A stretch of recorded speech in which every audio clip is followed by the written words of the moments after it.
Bismillahirrahmanirrahim. Assalamualaikum warahmatullahi wabarakatuh dan selamat sejahtera. Yang berbahagia Datuk Dr. Siva Kumar Chinnasamy dari CSK Murni Services Sdn Bhd, penceramah jemputan kita pada pagi yang berbahagia ini. Selamat datang tuan-tuan dan puan-puan ke Enviro Talk 2021, anjuran program diploma kejuruteraan alam sekitar Politeknik Sultan Idris Shah.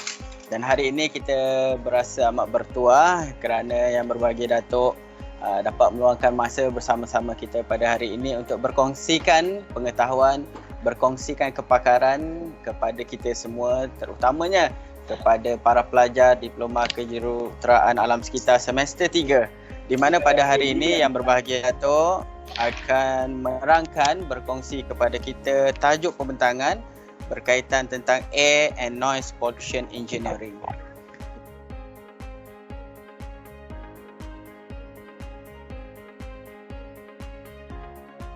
Okay, baik, jadi seterusnya saya serahkan kepada Datuk untuk meneruskan slot yang kedua kita pada hari ini, di mana sedang berlangsung Enviro Talk 2021, anjuran program diploma kejuruteraan alam sekitar Politeknik Sultan Idris Shah, bersama panel jemputan kita dari CSK Murni Services Sdn Bhd yang berbahagia Datuk Dr. Siva Kumar Chinnasamy. Silakan Datuk. Terima kasih. Slide ni nampak slide ni? Ya, nampak. Okey, ini sambungan sikit daripada pembentangan awal tadi untuk pencemaran udara. Okey, ini adalah contoh-contoh. Okey, pemonitoran berkala untuk cerobong. Okey, gambar dia contoh. Alright. So yang ini yang kita namakan cerobong. Punca dia adalah dandang. Dandang tu duduk dalam rumah ni. Okey. Tadi dalam ikut peraturan dia kata premis ataupun sebahagian daripada premis. Ini contohlah satu bangunan kecil pun diklasifikasi sebagai premis ataupun kilang. Yang ni contoh asap. Boleh nampak? Okey, asap. Alright. Ini contoh pemonitoran bunyi. Alright. Okey, ini equipment kita. Equipment ni memang mahal. Dalam 30,000. Alright. 30,000 dia auto dosing. Maksud dia akan ambil reading 24 jam. Lepas tu dia akan keluar dia punya graf semua. Alright. Ini pun satu contoh. Ini adalah bekas pelajar politeknik yang bekerja dengan saya. Ini adalah pemonitoran untuk udara. Dia tengah buat PM10, dia tengah buat SOx and NOx. Okey, sulfur dioxide, nitrogen oxide tengah buat. Yang ni dia pegang tangan ni dia tengah cek ozon. Ozon dekat tempat pemonitoran tu. So ini contohlah untuk noise PM10. Ini PM2.5 and also nitrogen dengan itu tadi. Ini dia tengah cek ozon. Okey, serba sedikit lah untuk udara. Okey, satu lagi saya nak tunjuk. Hopefully boleh nampak.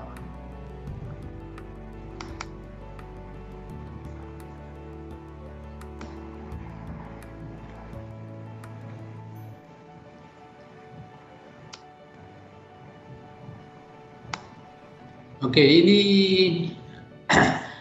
kita buat pemonitoran dekat United Plantation Ulu Bernam, which is very near to Polytechnic. Okey?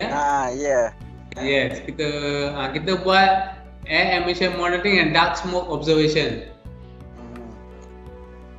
So kita tunjuk result dia lah terus. Okay, result dia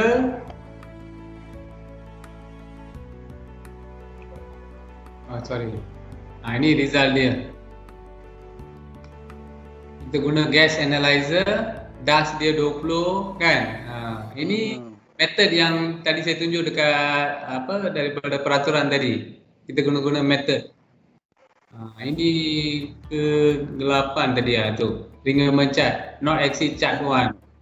So technician tu dia ada dia punya paper, dia akan visually inspect lah. Alright. Ini sedikit lah saya nak tunjuk tadi.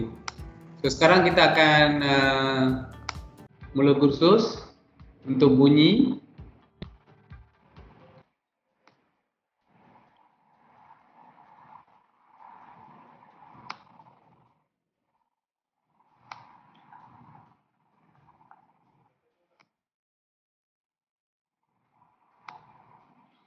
Okay, slide ni nampak? Nampak Datuk. Silakan. Okay, so sekarang kita ke noise pollution engineering. Alright. So saya nak beritahu untuk pelajar di bawah Jabatan Alam Sekitar ataupun dalam bahasa Inggeris kita panggil Department of Environment, kita ada noise guideline saja. Peraturan untuk noise tak keluar di bawah Jabatan Alam Sekitar. Dia bagi guideline saja. Guideline mean maksud dia panduan. Panduan kepada industri. Alright, boleh ya? Lepas tu kita ada satu lagi EIA Pro Condition, tadi saya dah share banyak kan. Okay, untuk noise pula kita tengok balik EIA Pro Condition dia macam mana.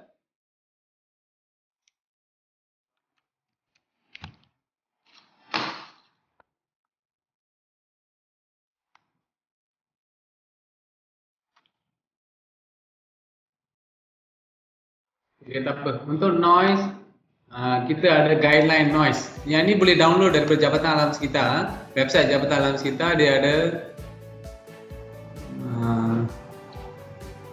okay, guideline for environmental noise limit and control. Dia ada satu guideline. Tujuan saya ni untuk sebab kita ada masa dalam sampai 12.30 kan. Just bagi awareness saja, bagi awareness. I tak boleh go through very detail, memang mengambil masa. Cuma apa yang saya boleh tunjuk kat sini, untuk guideline dia ada jadual. Okey, ini adalah ketua pengarah terkini ya, Puan Norehan. Gambarnya Kita tak nampak slide-nya Datuk. Gambar tak nampak?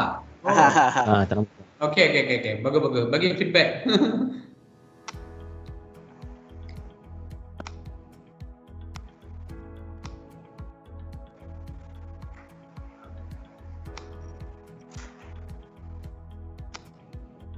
Sekarang boleh nampak?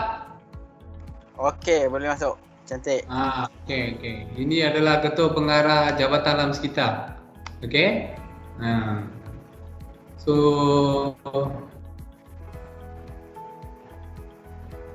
nama dia Noling bin Jafar. Okey. Right. Cuma saya nak tunjuk kat sini bila ada peluang ataupun bila dah kerja dari ini semua kita pun ada buat. Bila buat EIA macam saya kan, saya pakar untuk bunyi dan gegaran. So saya punya report EIA kena buat macam ini. Orang saya kena tunjuk kepada Jabatan Alam Sekitar zon dia, mana bunyi dia kan. Kalau semuanya warna merah, maksud dia ketara lah. Ini contoh-contoh yang dia orang harapkan daripada pemonitoran ataupun laporan. Okey, ini boleh baca lah. Cuma nak tunjuk jadual. Tak nampak slide dia tu. Datuk slide-nya tak nampak Datuk? Tak nampak. Masih digambar. Bukan, ini PDF. Itulah PDF yang masih PDF. Ketua pengarah Alam Sekitar. Lepas tu dah tak nampak lah. Ini nampak tak ni? Sekarang kita masih nampak Datuk, kita nampak gambar KP je tadi, ketua pengarah tadi. Okey, berat. Okey. Gerak? Ini baru gerak. Cari ya, tengah cari. Ini contoh lah, okey, ini mana dia punya primi sensitive receptor, kita buat color zoning. Color zoning ini semua daripada noise modeling lah, kita panggil noise modeling. Maksudnya yang merah tu bising. Yes, bising dengan paras yang bahaya. Banyak plotting kena buat Datuk ni.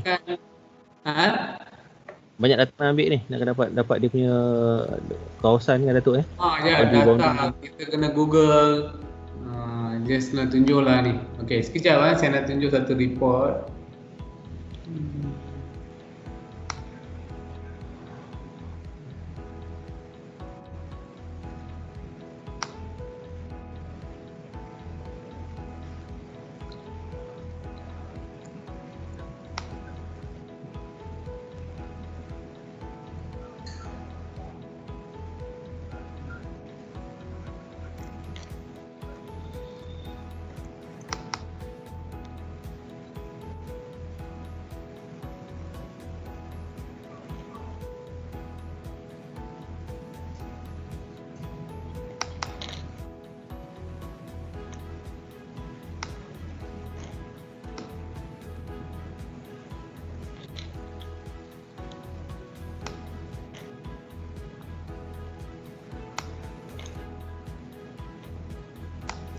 Okey, yang ni nampak kan?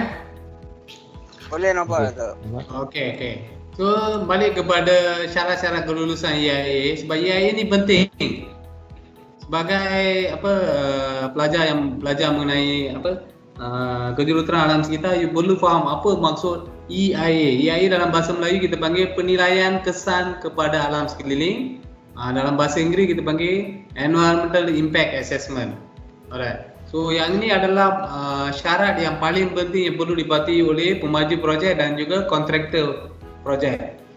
So dia perlu latih orang-orang yang kompeten, contohnya macam juru audit alam sekitar, environmental officer, makmal yang akreditasi dengan Jabatan Alam Sekitar. Semua ni mestilah orang-orang yang kompeten ataupun bertauliah. So untuk bunyi, sekarang kita tengah belajar bunyi, apa syarat yang diberikan, kita kena tengok.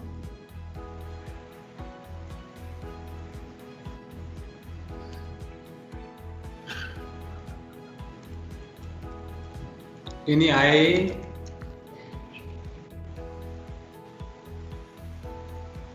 udara, di parameter yang saya tunjuk tadi kan, ini pemonitoran dibuat oleh juru teknik. Ini bunyi. Bunyi dia keluar macam ni. Bunyi bising hendaklah dikawal supaya tidak melebihi paras seperti mana ditetapkan oleh garis panduan. Dia bagi very simple. So bila dia bagi macam ini, kita kena rujuk kepada garis panduan yang saya tunjuk tadi tu. Kita kena refer dekat sana. So laporan dia, contoh laporan tadi saya dah tunjukkan, cuma saya tunjuk yang ni.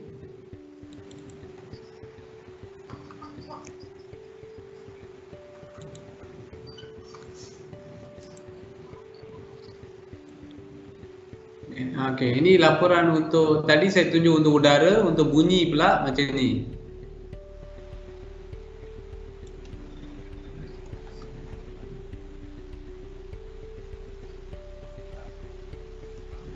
Ini untuk bunyi point dia sama, cuma dia ambil pukul 7 sampai 7 petang, lepas tu 7 petang sampai pukul 10 malam, 10 malam hingga 7 pagi. Untuk pelajar, untuk kefahaman anda, definisi alam sekitar, Jabatan Alam Sekitar, daytime maksud dia di cover daytime and evening time. 7 sampai 10 malam diklasifikasikan sebagai daytime. Boleh kan? Cuma kita ambil evening time nak bezakan saja. Sampai 10 malam, 7 pagi hingga 10 malam adalah daytime. Night time maksud dia 10 malam sampai 7 pagi je. So selagi pukul 10 still classify sebagai daytime. Alright. So, kita ambil reading. Ini reading purata dia. Okay. So kita kena refer dekat jadual. Dia ada jadual yang kita refer. Saya saja nak tunjuk lah. So kita tengok equivalent noise 70, okey. Dia hubung kait, okey. EIA dengan pemonitoran hubung kait. Sebenarnya mengapa kita perlu buat pemonitoran? Sebab kita buat pemonitoran untuk memenuhi syarat-syarat EIA. Macam sini tengok kurang 51, kawasan dia memang senyap. Ini dia punya recommended limit comparison against schedule 1. Dia ada jadual dia. Ini yang saya nak tunjuk, jadual tu. Okey. Jadual dia dah beritahu.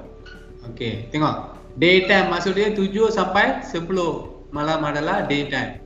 Night time maksud dia 10 hingga 7. So ini had yang dibenarkan berdasarkan kepada receiving land. Siapa? Low density residential, suburban and urban residential. Ini kawasan bandar, commercial, business zone, industrial, apa dia spec. So bila dah dapat result, kita compare dengan level yang dibenarkan. Boleh ikut ke takat ni? Boleh. Okay, very good. Ini kita boleh. Okay. So sekarang yang masuk ke slide.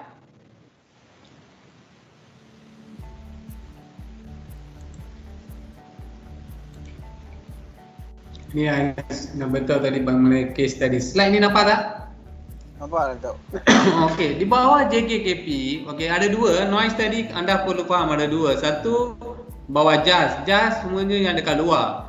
Kat JKKP pula dia semuanya yang dekat dalam kilang. Dalam kilang ada 3 benda je. Okey, manusia, bahan kimia dan mesin. So 3 ni penting. Alright? What is sound? Okay. I rasa you all dah belajar kot, semester 3 dah mungkin dah belajar. Alright. Sound may be defined as any pressure variation. Okay, perubahan pada pressure. Okay. Dia ada pelbagai jenis noise. Alright, typical noise level yang kita boleh biasa kita dengar dalam dari unit 20 micropascal up to 100 pascal saja.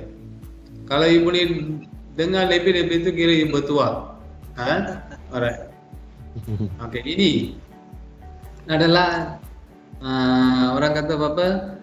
Termometer untuk pressure. Okay, alright. So sini micropascal, ini dB, decibel kita panggil decibel. Contoh-contoh aktiviti. Ini kalau dekat kafe, karaoke, ini macam ni. Lori 90, alright, ini kawasan kerja, ini macam kapal terbang, roket ke 140. Ini kapal terbang, alright, 140. Okey, ini kawasan-kawasan senyap, kalau 20 senyap. Ini adalah kawasan-kawasan tempat industri. Ini just nak tunjuklah ada temperature, temperature untuk, bukan panggil temperature, dia adalah macam gauge lah, gauge for noise. Okay. Kalau you biasanya kita boleh dengar 0 to under 40. Kalau you dengar tiap-tiap hari under 40, memang you akan hilang pendengaran. Alright. Ini kira thinking lah, tiap-tiap hari thinking kan. Okay. Alright, so untuk assessment pula, noise ni kita buat assessment dekat industri. Alright, macam mana? 1 meter from the ground, 1 meter from the source. Itu dia punya teori dia. 1 meter from the ground. Equipment yang dia pegang mesti 1 meter daripada bawah dan 1 meter daripada mesin tu. Katakan mesin dulu sini 1 meter. Ambil reading. Alright. So basically untuk noise, alright, we need to have planning. Kalau tak ada planning, apa akan jadi? Bunyilah. Alright. Lepas tu kita kena reduce the noise dari yang masuk juga dan juga yang keluar. So kena ada tebatan lah, insulation, alright. Dan lepas tu kita ada regulation, peraturan. Noise memang ada peraturan di bawah JKKP. Di bawah DOE dia bagi rule saja, alright. Arahan macam tu aja. Okay, complain. Contohlah, alright.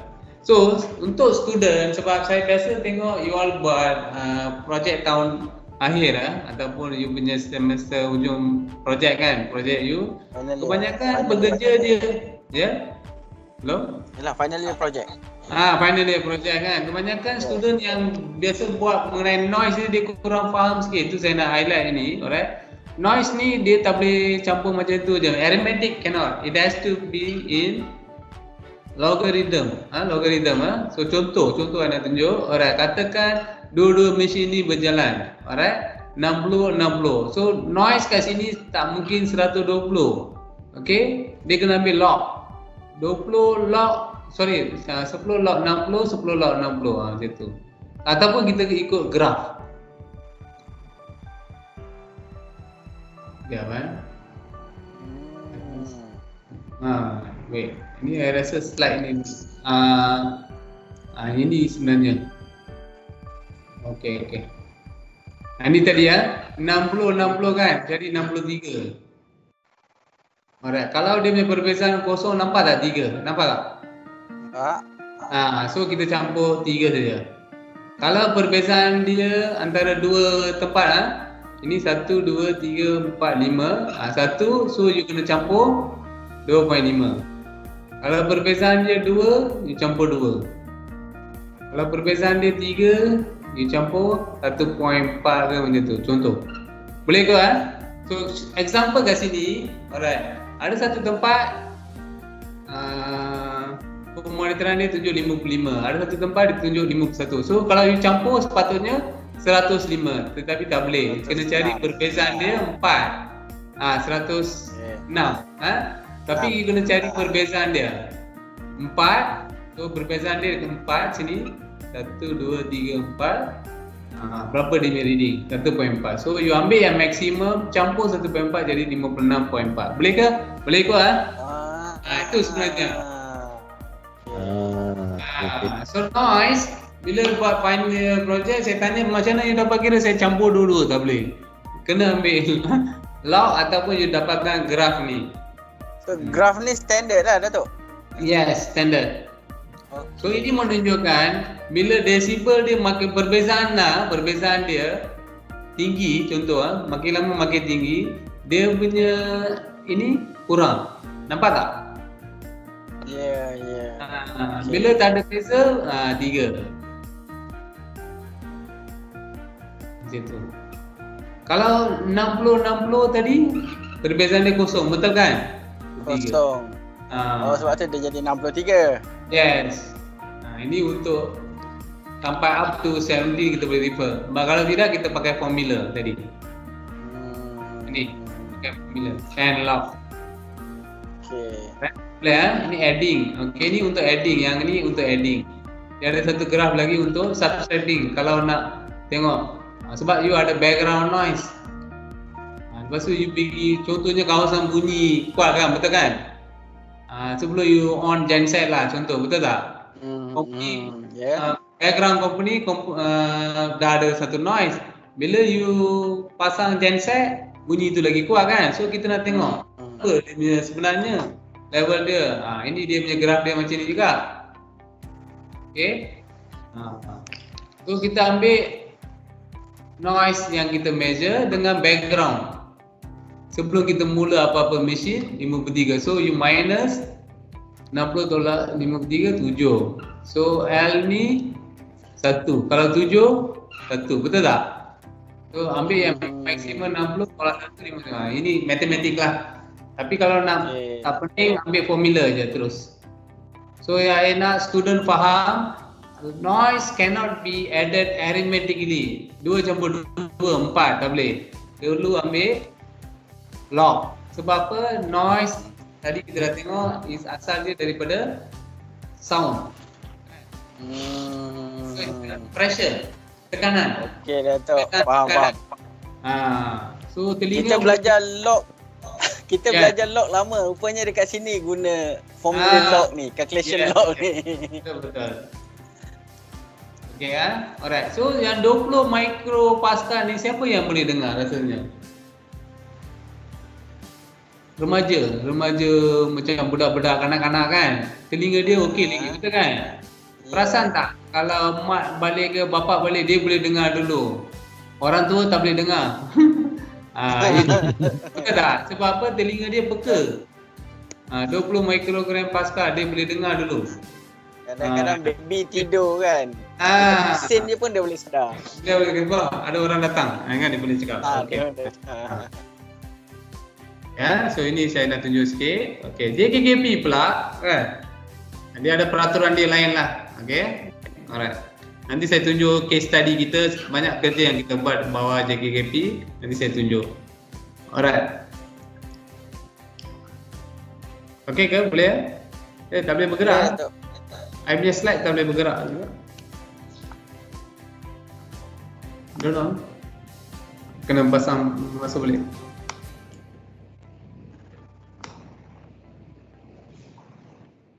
Okey. So pencemaran dan kesan ke atas kesihatan. Definisi saintifik, signal yang tidak memberi apa-apa informasi dan kekuatannya berubah secara mendadak dari masa ke semasa. So definisi biasa, bunyi yang tidak disukai. Apa maksud bunyi? Unwanted sound. Kalau bahasa Inggeris kita panggil unwanted sound. You tak suka. Kalau music tu you suka, music tu asalnya daripada sound, tapi you suka dia jadi bunyi yang you suka, betul tak? Kalau bunyi macam kapal terbang naik atau ibu bapa pagi-pagi dia bising dengan you, itu bunyi yang tidak disukai.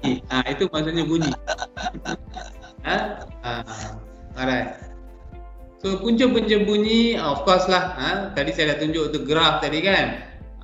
ada kenderaan, okey, ada dari perindustrian atau sektor pembinaan, macam tu. Alright.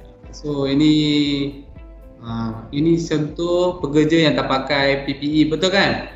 Alat pelindungan diri, nampak tak? Kosong. Pelindungan diri tidak dilindungi. Ini contoh, ini di kawasan bunyi bising, kerja dekat oil and gas, betul kan? Platform. Kalau tak pakai PPE sebab bunyi sana kuat. Ini. Kan, mesti bunyi kuat kan, betul tak? Kalau tidak pakai, hilang pendengaran. Ini, kan?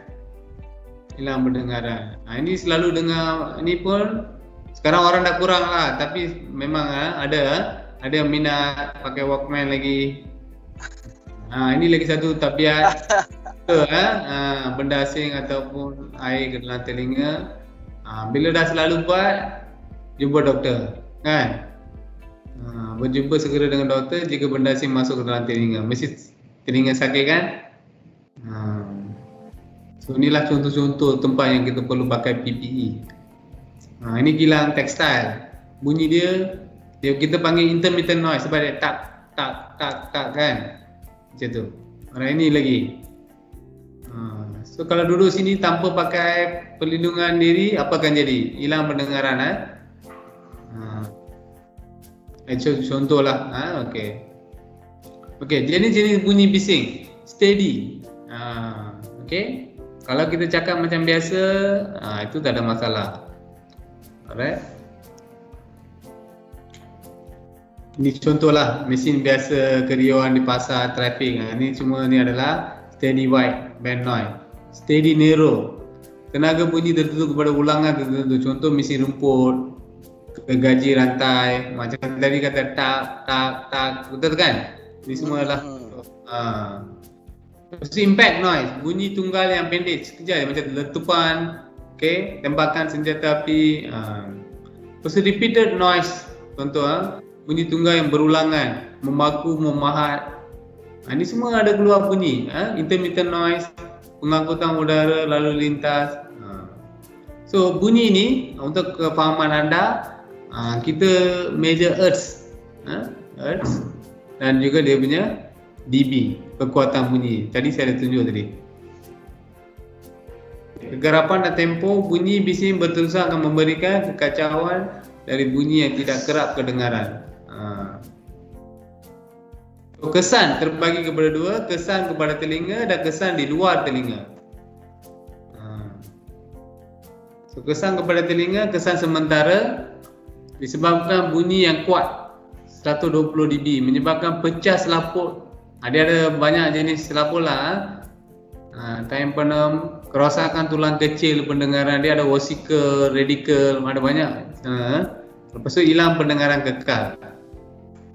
Ingat kesan kepada telinga ada kesan semerta dan juga kesan kronik. Saya ada banyak kawan dah hilang pendengaran. Hilang pendengaran, hilang selama-lamanya. Ingat ada tak pernah dengar orang ganti telinga? Tak ada kan? Ganti mata ada, betul kan? Mata boleh sumbang, ginjal semua boleh sumbang. Apa? Telinga tak ada orang sumbang kan, betul tak? Sebab lebih tinggi frekuensi, kerosakan koklear tinggi. Lepas tu ada efek dia, kesan sementara, kesan kronik, kesan kepada telinga. Nombor 2, TTS, temporary threshold shift. Kadang-kadang kena lempang, kan? Lempang dengan kawan, kena pukul ke apa ke, you tak boleh, you macam trauma sikit, nak bangun tak boleh, betul tak? Sebab apa? You dah masuk temporary threshold shift. Kembali asal setelah 12 jam keluar dari suasana bising, baru you boleh sedar. Lepas tu ada satu case, permanent threshold shift, pendedahan berulangan threshold, pendengaran tidak kembali kepada baseline. Ini sebab apa?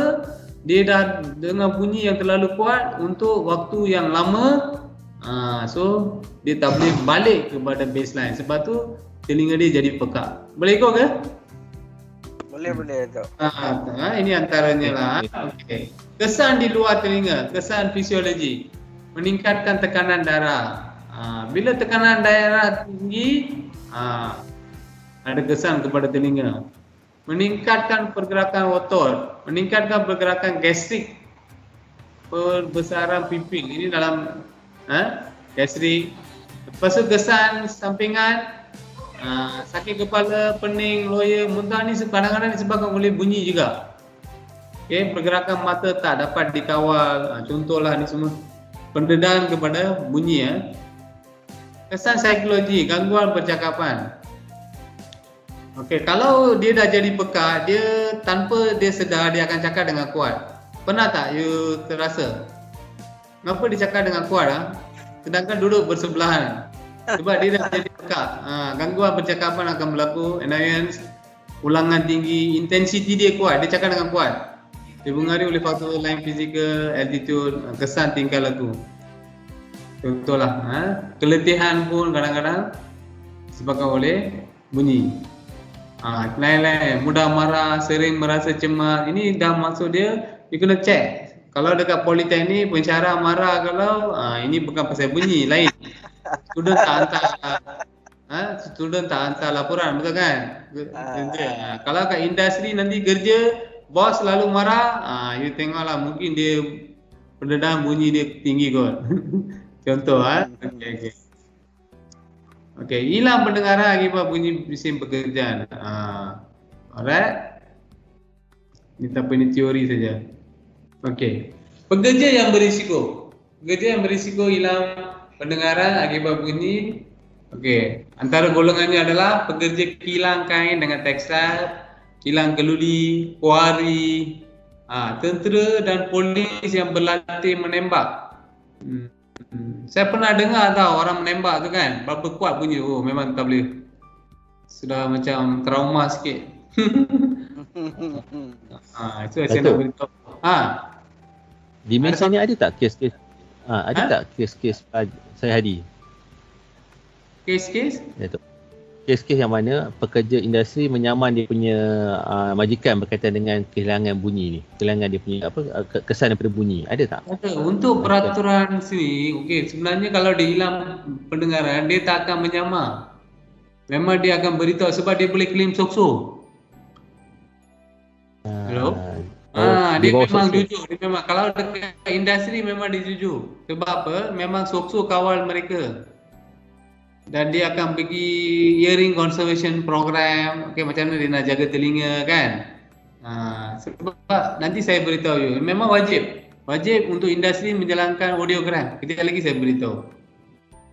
Boleh Industri logam, semua yang menggunakan peralatan mesin perlu jaga. Okey, gejala. Apakah gejala utama yang sering dialami? Peka atau kurang pendengaran sebelah atau kedua-dua belah telinga.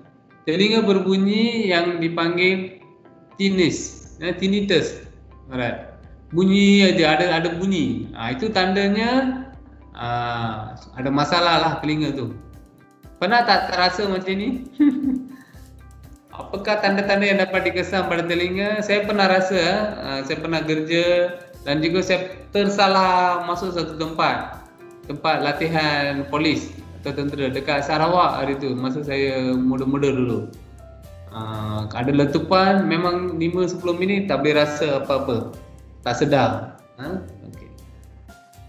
Komplikasi, adakah hilang pendengaran akibat bunyi bising boleh sembuh? Untuk pengetahuan anda, chances dia kurang. Penyakit hilang pendengaran akibat bunyi bising sukar sembuh kerana berlakunya kerosakan terhadap saraf dan organ. Organ dia yang dimasukkan adalah koklea. Ini adalah koklea. Ini koklea. Bila bunyi masuk ke sini, dia ada 3 jenis tulang kat sini. Bila dia ada gegaran, dia semua jalan baru hantar ke koklea. Koklea ada proses, dia hantar kepada mana? Otak. Bila saya cakap, you boleh dengar bermasuk, bunyi saya masuk ke sini dulu. Ada 3 jenis tulang kecil. Dia gegar, dia akan jalankan koklea. Koklea pula hubungi otak. Otak akan hantar signal kepada kita. So, bagaimana diagnose hilang pendengaran akibat bunyi bising dibuat? So, kita buat melalui audiogram. Okey, atau dalam bahasa Melayu kita panggil audiometri. Apakah ujian audiometri? Adalah ujian khas mengesahkan anda mengalami hilang pendengaran. Ujian ini dilakukan dalam bilik khas dipanggil bilik audiometri ini. Kat industri memang wajib. Bagaimana penyakit ini dirawat? Dapatkan rawatan lanjut daripada pakar telinga, hidung atau tekak dipanggil ENT. Laporkan kepada majikan anda. Kena beritahu dekat majikan. Sudah hilang pendengaran kena beritahu. So majikan pula dia akan panggil orang yang kompeten untuk bunyi, datang cek betulkah tempat ni bacaan dia tinggi. Kalau confirm tinggi, dia akan bagi alat pelindungan diri. Kadang-kadang alat pelindungan diri diberi kepada pekerja ataupun mana-mana staff. Cuma dia tak nak pakai. Bila dia tak pakai, ada bukti dia tak pakai dan dia hilang pendengaran, majikan tak akan bayar pampasan. Ini memang dah beritahu. So you kena bayar duit sendiri. Adakah saya masih boleh bekerja? Adakah saya masih boleh bekerja jika saya dapati mengalami penyakit hilang pendengaran akibat bunyi bising? Untuk pengetahuan, sekiranya bunyi bising berlaku di syarikat atau tempat kerja dan anda hilang pendengaran, majikan akan membantu anda. Jangan risau. Tapi bila diberi alat pelindungan diri tak pakai, apa akan jadi? Dia tak akan bantu anda. So alat pelindungan diri di sini dia tulis kesesuaian untuk bekerja ini adalah berdasarkan faktor-faktor seperti berikut. Anda tidak lagi didedahkan kepada kebisingan berlebihan di tempat kerja. So contohnya you ada masalah telinga. So anda tidak lagi didedahkan. Majikan akan buat keputusan. Tak payahlah you kerja tempat yang tak ada bunyi. Kurangkan pendengaran ataupun dikata okey you kerja 8 jam, 4 jam kerja sini, 4 jam kerja tempat yang kurang pendengaran. Itu dia panggil job rotation. Kekurangan pendengaran anda tidak menyebabkan risiko terjadi kemalangan anda dan orang lain. Tengok. So kadang-kadang orang yang peka tu kan dia boleh menyebabkan kemalangan kepada orang yang tidak peka. Contohnya crane turun kan, dia boleh ambil barang dia tak dengar bunyi tu. So terkena pada kepala dia, so menyebabkan kemalangan. So pencegahan, jika terdapat tempat kerja berkeadaan bising, maklumkan masalah ini kepada majikan. Penting minta majikan mengukur paras kebisingan. Tadi saya dah beritahu. Pastikan majikan melaksanakan langkah-langkah kawalan kebisingan yang mencukupi dan sesuai seperti memasang penyerap bunyi, noise absorbent. Okey, dia akan pasang. Macam kita pergi pawagam. Ada banyak pawagam, betul tak? Mengapa yang pawagam A itu kita tak dengar bunyi dari sana? Sebab dia dah pasang noise absorption. Itu yang saya nak beritahu.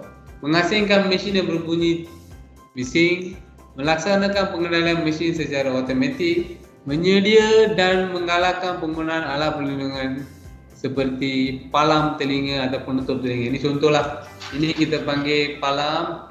Okey, ini sini palam, ini adalah penutup. Dua-dua tutup.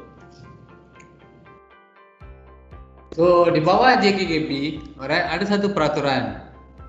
Mengikut peraturan 2004, keselamatan dan kesihatan pekerjaan, notifikasi kemalangan, kejadian berbahaya, keracunan dan penyakit pengerjaan. Hilang pendengaran diklasifikasikan bawah sebagai penyakit pekerjaan. Majikan, okey, tanggungjawab majikan dan pengawal perubatan yang merawat. Kita panggil occupational health doctor. Setakat ni boleh ikut ke? I cuba cover noise untuk industri dulu. Nanti saya masuk ke DOE. Alright? Okey, doktor. Okey, ujian audiometri di tempat kerja. Alright. Apa tu audiometri? Untuk mendengar, kita memerlukan telinga yang berupaya untuk mengesan bunyi. Dan bunyi ini akan dihantar ke bahagian tertentu otak untuk ditafsirkan.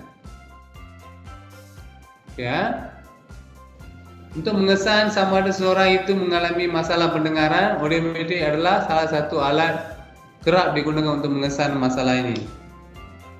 Ini dah tengoklah. So dia ada audiometer, lepas keluar graf.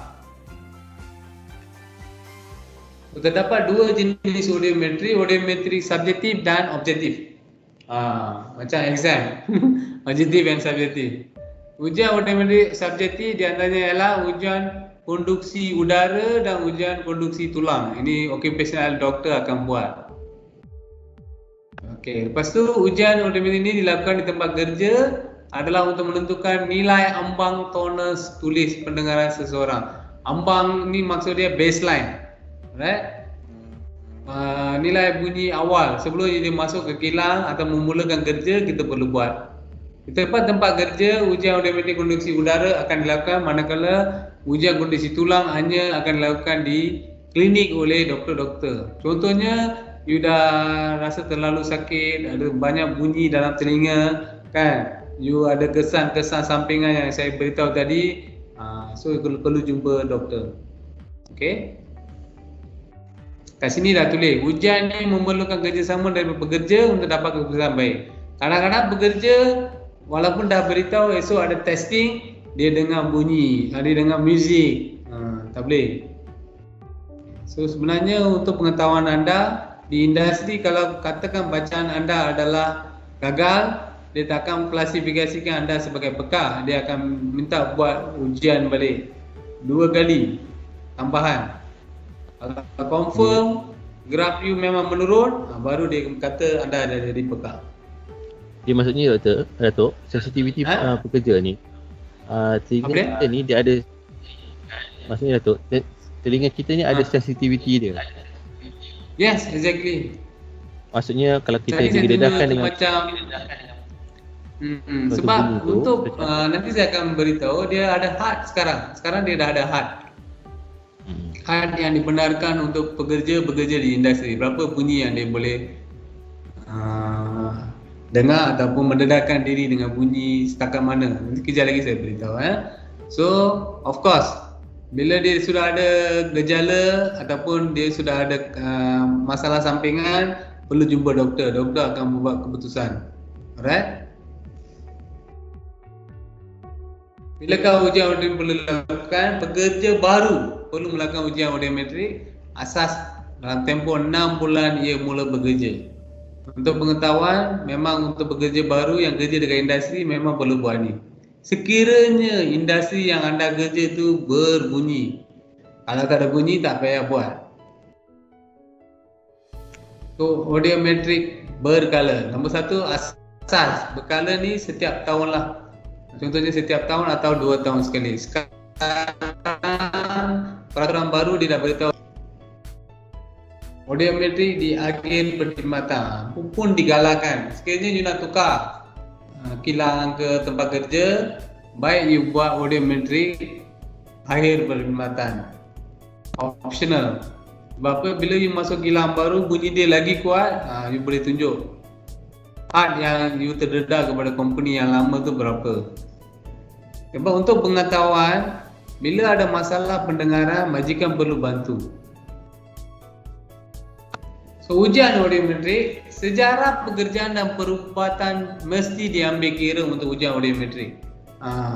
Sejarah contohnya lah, kan, you pernah kerja, sejarah pekerjaan. Maksud dia, you pernah kerja dekat kawasan yang berbunyi. Penting, you kena beritahu dengan majikan yang you sedia ada. Sebab apa? Kalau you tak beritahu, ini yang you rahsiakan. Contoh, Encik Adi tadi bertanya soalan kan. Katakan dia rahsiakan. Dia pernah kerja dekat kawasan yang berbunyi dan dirahsiakan. Bila dia dah jadi peka, majikan kadang-kadang dia tak nak tolong. Dia kata sebab you tak beritahu. Sebab kilang dia memang senyap. Tiba-tiba ada 1-2 pekerja dia jadi peka. Ini pun tak boleh. Sebab apa? Dia perlu tengok sejarah pekerjaan atau perubatan mesti diambil kira. Okay. Memastikan telinga perlu dilakukan. Pemeriksaan telinga perlu dilakukan. Penting Kalau you dah tahu you kerja dekat kawasan yang bising, perlu buat pemeriksaan. Jika kilang saya mempunyai doktor, jururawat atau paramedik, pemeriksaan telinga hendaklah dilakukan untuk menentukan telinga tiada infeksi. Okey, lepas ini macam apa? Dahi telinga yang menutupi lubang telinga dan benda asing. So you have to go and check. Audiometrik untuk kilang yang tiada kaki tangan kesihatan, sejarah pekerjaan perlu diambil dan diikuti dengan pemeriksaan audiometrik. Sekiranya audiogram didapati abnormal, pekerja hendaklah dirujukkan kepada doktor yang mengenal pasti punca keabnormalan.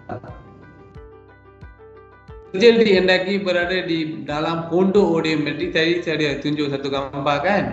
Dia dihendaki menekan butang isyarat apabila dia mendengar bunyi yang didengarkan melalui audio card.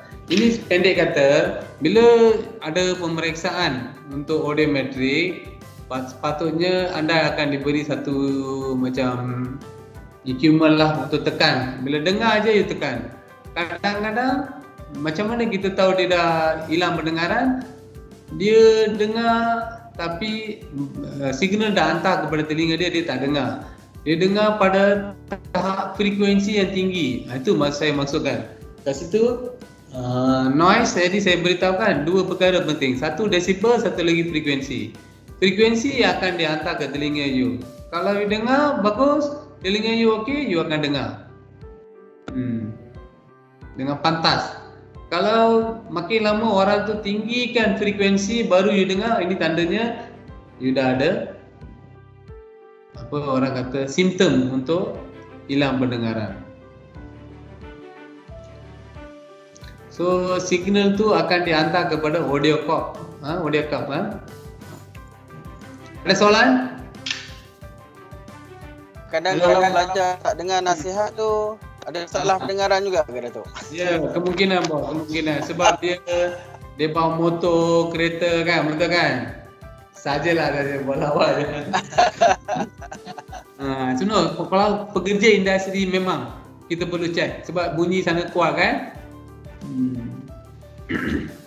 So, frekuensi tadi kan dia akan diuji pada 0.5 kHz. 1 kHz, 2 kHz, 3 kHz, 4 kHz, and also the last actually 6 bukan 4, 6 kHz. So contohnya kalau telinga you dalam keadaan bagus, 0.5 you akan tekan. 1 you dah tekan, 2, 3, 4 dan 6. Kalau telinga you tak dengar, you mungkin akan dengar pada frekuensi yang tinggi. Contohnya 3 baru you dengar. 0.5, 1, 2 you tak dengar, maksud dia telinga you dah mula tunjuk simptom.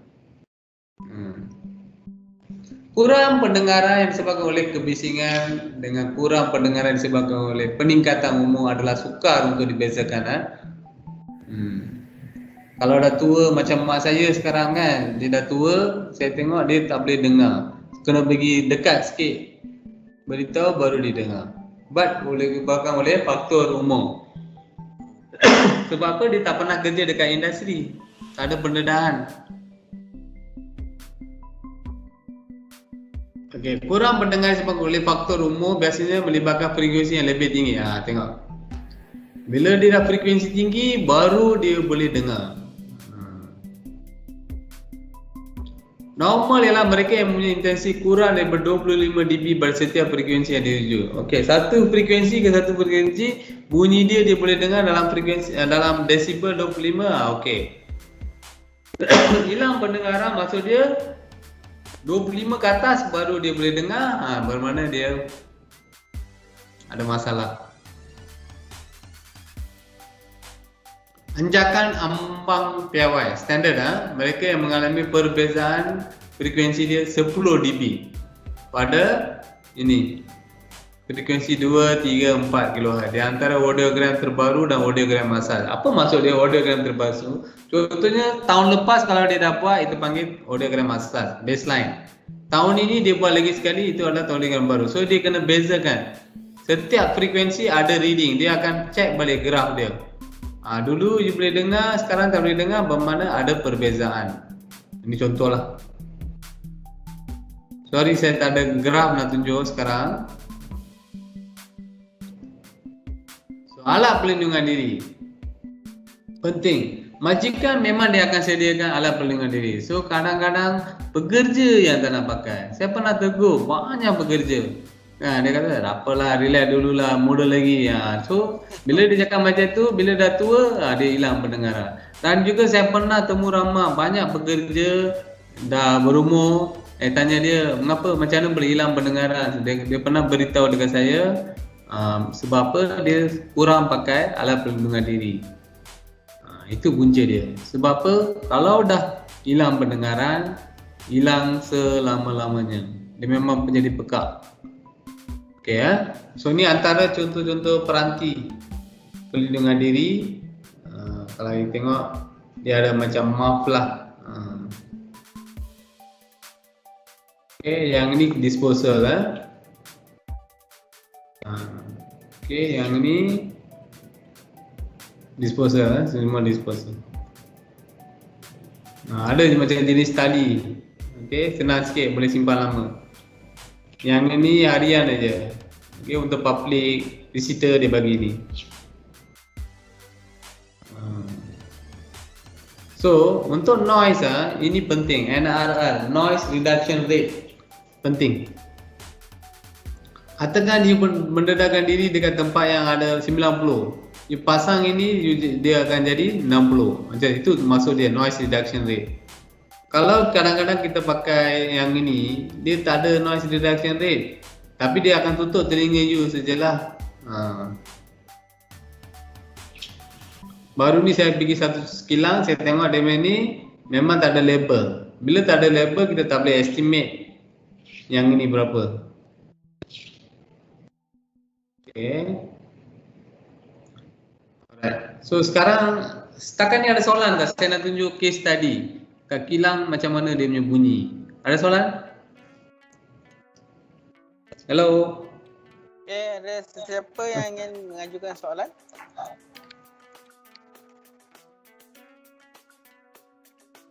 Tak ada Datuk, kita tak ada soalan lagi. Okay. So kita tunjuk case tadi ya, case tadi.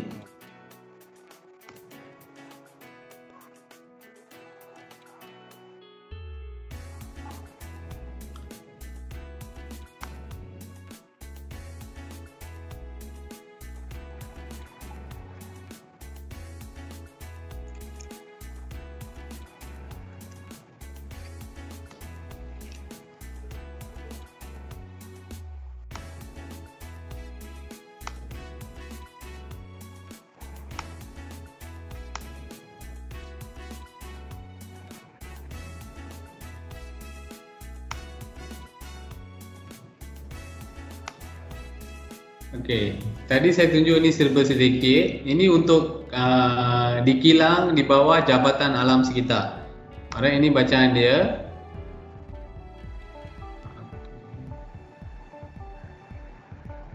Saya tunjuk gambar sikit. Ini noise.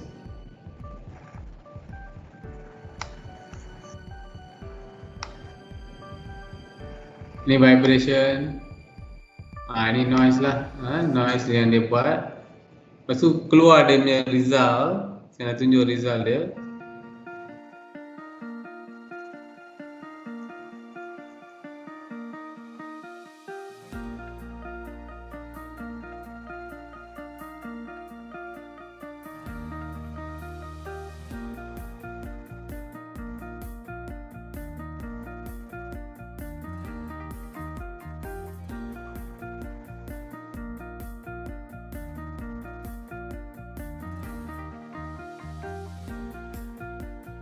Ini noise data dia. Okay, just nak tunjuk lah. Ini dekat industri.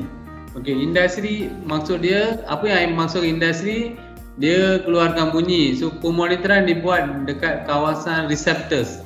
So setiap, kalau tengok sini, setiap 5 minit ada reading. Ada reading, dia ambil reading. Dia log. Lepas tu dia bagi purata dia berapa. Equipment ni yang bagi. Ini contoh, dia dah bagi equipment. Ini result dia. Kita ambil nilai ni dan kita compare. Ini sebenarnya lah kerja dia. So bermakna kita tak boleh modify apa-apa data sini. Kalau kawasan tu memang bising, kita kena beritahu bising. Itu saja. Industri kadang-kadang minta tolong. Minta tolong kalau boleh kurangkan. Yang ni attach ini yang attach kan.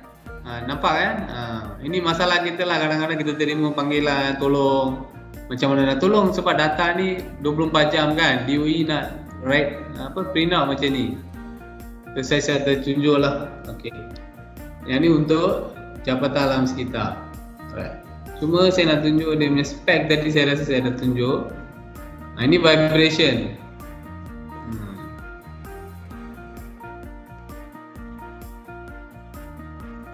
Datuk, kalau kita cerita pasal vibration, biasanya vibration dengan bunyi ni dia berhubung kait rapat.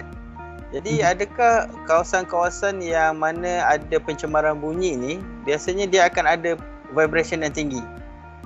Very good question. Sebab apa? I punya PhD demolition.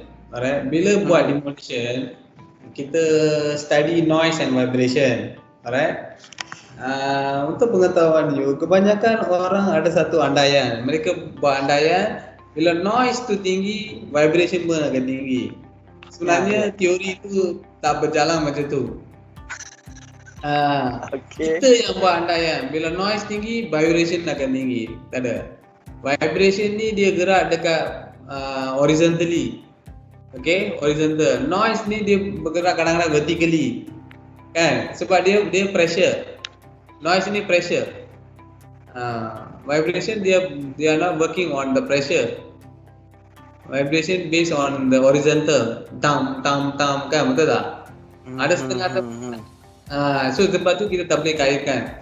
Saya bagi satu contoh, alright. Saya pernah buat kerja-kerja meroboh bangunan di Pekeliling Flat KL. Alright. Okay. Bila kita buat kerja-kerja meroboh pada tingkat 17, kan, tingkat 17, receptors dia duduk dekat, contohlah sebelah kan, mungkin dekat paras yang sama, kan. Dia sebenarnya boleh dengar bunyi tapi dia tak boleh dengar vibration. Bunyi sebab bunyi dia tekanan, dia boleh gerak dari satu tempat ke satu tempat, kan. Dia tak boleh dengar vibration. Melainkan kerja-kerja meroboh ada sikit, kan. Betul ataupun bangunan tu runtuh. Okey. Bangunan runtuh kan? Runtuh, dia boleh rasa gegaran. Sebab apa? Gegaran itu wujud dari bawah, bukan dari atas tau. So itulah dia. Gegaran asal dia daripada bawah ke atas. So contoh kita nak roboh bangunan, kita pasang dia punya dynamite semua kan. Okay. Daripada bawah dia nak hancurkan struktur tu, daripada bawah dia turunkan, bukan dia bukan daripada atas ke bawah. Roboh bangunan, kalau masa saya pergi ikut CIDB ke Hong Kong, kita tengok macam mana dia roboh bangunan. Dia cakap dia turun daripada bawah. Bila turun daripada bawah, orang atas tu dia akan rasa tak? Dia tak rasa ya? Macam tu. Tapi bunyi dia boleh rasa, tapi gegaran dia tak boleh rasa. Banyak projek ada banyak projek, macam projek dekat Pasar Tani KL kan, saya pernah buat. Dia buat kerja dekat sungai. So orang dekat hotel tu dah mula bising, dia kata ada vibration. Okey, saya bawa equipment, saya tunjuk dekat dia. Okey, sekarang tengok boleh tak? Bunyi memang dia akan dengar, tapi vibration dia tak dengar. Tak rasa lah, bukan dengar, dia tak rasa. So far, based on my experience dah 20 tahun dalam bidang ni, tak ada orang komplain pasal vibration, tapi data wise dia tak boleh proof. Noise memang dia proof. Sebab noise tu dia more on pressure and also dia ada gelombang dia lah, kan, kita boleh dengar. Tapi Datuk, good question. Datuk, vibration ni dia satu isu yang besar sebab dia merosakkan bangunan bersebelahan. Vibration dia akan merosakkan bangunan. Kalau dia buat piling, ada bos piling sekarang tadi kita misalnya perbezaan, kalau noise tinggi, vibration tinggi tak? Tak ada. Sebenarnya dia tak ada hubung kait. Noise tinggi, vibration tinggi. Tapi noise disebabkan oleh apa? Kerja-kerja meroboh bangunan, baru ada. Contoh you punya rumah, kondo, you ada dalam 500 meter ada satu lagi projek construction, betul tak? Apa yang you boleh dengar adalah bunyi, betul kan? Vibration tu you boleh rasa ke? Tak boleh. Melainkan dekat je lah Datuk Vibration tu malingkan kerja-kerja piling lah. Yes, piling you boleh rasa. Sebab tu masa-masa piling tu memang kita akan buat vibration. Dia duduk tepan batu. Satu vibration ni dia lebih kepada ground. Sebab tu dipanggil ground vibration monitoring. Kalau lori lalu lalang, memang dia akan effect. Dia ada vibrate. So I hope you understand noise and vibration cannot be very much related lah. Not proportional. Ini tinggi tak ada. Okay Selamat pagi, Datuk. Ya. Cia ni, nak tanya satu soalan. Okay. Contoh biasa kita kata noise pollution ataupun vibration ni untuk disebabkan oleh suatu projek itu hanya sementara saja kan, kalau untuk construction. Yes. Kalau untuk kawasan perumahan, contohlah dia beli rumah tu, and then kebetulan next tu beberapa tahun ada pembinaan highway. Memang dekat kawasan rumah dia. So biasa highway contohnya ada lori muatan berat tu lalu, jadi dia akan rasa hari tu vibration tu. So bukan satu gangguan ke saya rasa kepada mental ke emosi kepada penduduk kat situ. So how kita nak reduce dia punya vibration? Kalau noise pollution boleh kita letak penghalang. Tapi kalau kan? kita nak elakkan tu, apa dia punya method?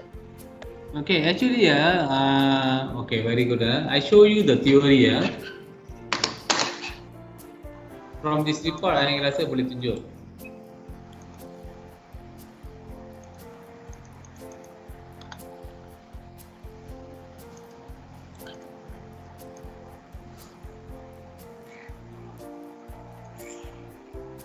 Ini dah tunjuk. Ini sebenarnya. Okay, noise and vibration kita ada 3 angles. Yang ni X, Y, Z. Right? Hello? Okay. Nampak Doktor? So kita kena tengok mana vibration tu berlaku, X ke Y ke Z. Alright? Boleh ke? Okay. So bila train lalu biasanya kat sini lah. Train lalu ke bawah ke atas ke sama level kan, betul tak? Ya. So, tengok betul tracking dia. Macam piling, excavation semua ini Y. Okay. Crane lalu semua Y, Z. So, dia ada 3 direction. Kita perlu tahu mana yang dia boleh. Bila kita ada device, kita akan tengok sebenarnya ada komplain. Orang duduk atas komplain, orang duduk bawah komplain ke. Nanti kita tengok, kita letak vibration meter dekat tempat yang dia suspect tu. Kita dapatkan result dan lepas tu kita argue dengan dia orang. Okay, sebenarnya you punya ni bukan daripada apa yang you beritahu. Sebab vibration kita measure 3 axis. Itu tunjuk raw data dia. Sini boleh. Nah, ini dia punya graf yang kita refer lah untuk vibration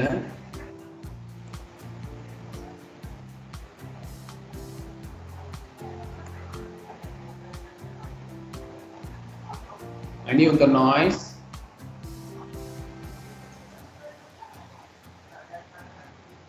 Ini untuk vibration. Tempat yang sama, tempat yang kita buat pemonitoran untuk bunyi, tempat yang sama juga kita letak noise.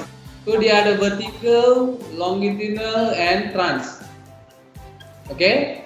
Kita tengok mana yang tinggi. Trans yang selalu ada vibration. Normally vertical kurang. Tadi kan orang tu vertical ni tempat bangunan kan, betul tak? Bangunan tinggi tu. Biasa dia tak rasa punya. Tapi dia ini trans ada. Contohlah itu kita tunjuk melalui data. Bila dia ada frekuensi, bermakna dia ada vibration. This is how we show. Case by case. So I buat saya punya statement tadi based on my experience. Sebab kita tak tahu kat mana dia duduk. Adakah dia duduk bersebelahan dengan tapak projek kan? Rumah dia ataupun rumah dia ground floor, first floor, second floor, kita boleh buat melalui data, kita tunjuk dia. Tapi bunyi memang I boleh tengok. Bunyi dekat kawasan tinggi kan? Lagi atas tekanan tinggi kan, betul tak? Tekanan rendah. Rendah. Kalau tekanan rendah bunyi mesti kurang. Betul tak? That's why you say this is the pressure. Bunyi dia mesti kurang. So dia tak boleh cakap, I duduk dekat tingkat 15 lah, you buat apa kerja-kerja meroboh ke, kerja-kerja pembinaan dekat ground floor, betul tak? By right, they shouldn't hear the noise. Dia tak boleh complain. So this is how we fight lah kan, case by case, educate them. Boleh ke Encik Adi dapat? Yang kata tadi Datuk berkaitan dengan macam mana kita nak mengatasi macam tu vibration tepi kosong rumah perumahan di tepi highway tu. Sebenarnya vibration ni you boleh pasang besi tau. Dia bila langgar tu dia kan 3 axis XYZ kan. You dah tahu mana satu yang dia boleh tendang balik. Resonance dia boleh. Pasang pakai ke besi ke kat situ, dia akan serap vibration tu. Atau dia boleh putuskan dia punya pergerakan vibration tu. Macam contoh I pernah ada satu pengalaman apa tu dia panggil I can't recall kan. Biasa dekat Indonesia ada gunung berapi kan? Betul. So dia ada dia punya earthquake kan, betul tak? Seismic. I rasa tahu bunyi dia macam mana. Dia macam bunyi piling. Tahu? Ya. Dengar. So masa tu I dekat Kundasang. I've just shared to you lah. 5 years ago I went to Kundasang. So tak jadi bercuti kat sana, balik ke Semenanjung balik. Sebab masa tu I duduk dekat Kundasang, I dapat rasa dia punya bunyi tu, bunyi piling tu kan. But I hear the bunyi tapi tak ada vibration tau. So I can share with you lah my experience. Tapi kalau dia bunyi dia kuat kan, tapi dia ada gegaran dengan frekuensi, dia boleh retak. Boleh faham? Sebab tu kadang-kadang jalan raya pecah, betul tak? Disebabkan oleh frekuensi. Frekuensi dia.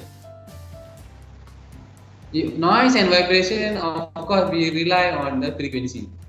But macam mana dia gerak? X, Y, Z ke, kita kena tengok. Okay Datuk, okay. Analisis dia lebih mendalam lagi sebenarnya. So boleh tanya. Sebab sekarang kita belajar pasal noise. The vibration dia kena tengok 3 direction to decide.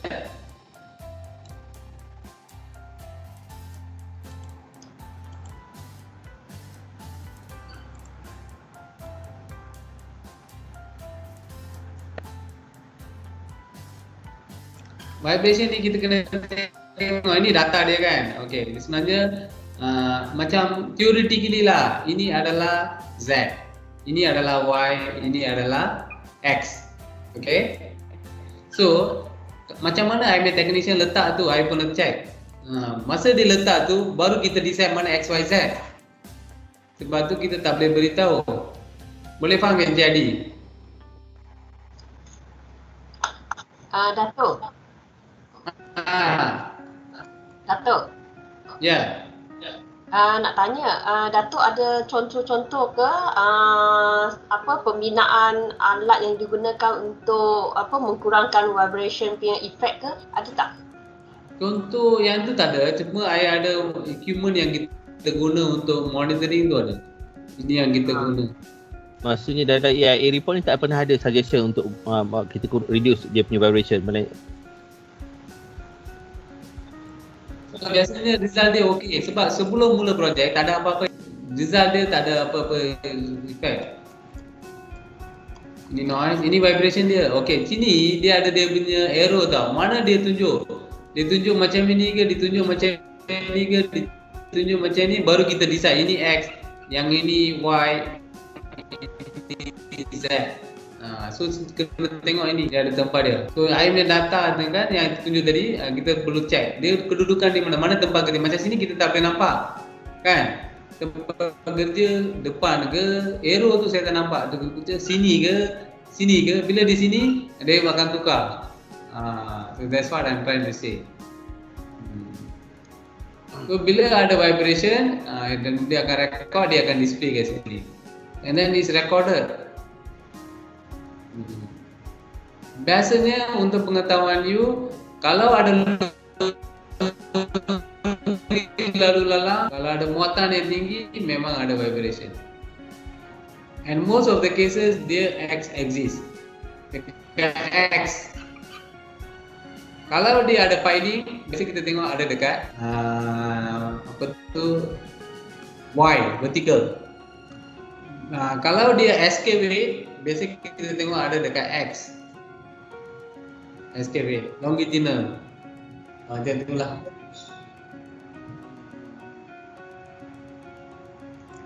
Ada langkah pemulihan tak, Datuk? Langkah pemulihan ada. Vibrate ni untuk langkah pemulihan dia, apa yang kita boleh buat? Okey, itulah dia kata dia macam untuk vibration, untuk noise kita panggil absorbent kan, absorbent. Untuk ni dia guna apa? Dia nak contoh bila ada vibration kat sini kan, dia patutnya dia kena potong vibration tu. So dia kena langgar dekat satu metal, vibration tu akan patah balik. Patah balik, yes. So we introduce metals. Itu. Contoh dekat vibration dekat dalam laut. Betul kan? Macam mana dia buat? Vibration ada tak dalam laut? Tsunami betul tak? Benda tu bergerak kan? So they have to block somewhere. Sebab tu Penang Secondary dia bentuk dalam lekuk. So I was a consultant. Kan? Dia boleh kawal tsunami dia kata. So dia akan langgar tempat tu dan dia balik. There's some theory behind it lah. Designing macam tu. Cuma Encik Adi, I banyak buat pemonitoran. Kebanyakan monitoran result dia okey. Sebab tu kita tak ada bagi macam penambahbaikan. Kurang. Tapi untuk noise, memang saya ada banyak pemonitoran, result dia fail. Bila fail, kita boleh bagi penambahbaikan dia macam mana. Material macam mana. Contohnya projek-projek LRT, MRT kan, noise dia tinggi, betul kan? Masa operation. So dia kena letak noise absorbent. Noise barrier. 3 jalan nanti kan, semuanya bersebelah dengan hospital. Macam Klang ni lah, projek LRT nombor 3 tu, dia lalu Klang Hospital, dia lalu lalang somewhere di situ high populated resident area, condominium. So dia kena pakai noise absorbent. Itu clear cut. But untuk vibration setakat ni tak dapat rasa. Result dia semuanya kurang. Cuma ada pegawai yang ditanya betul ke kan, dia sebab apa dia tengok projek itu sensitif. That's why we as expert we explain to them. Kita beritahu dia jangan risau, tak ada apa-apa kesan. Melainkan demolition and tsunami. Itulah. Boleh ke? Boleh faham? Boleh. Okey, clear.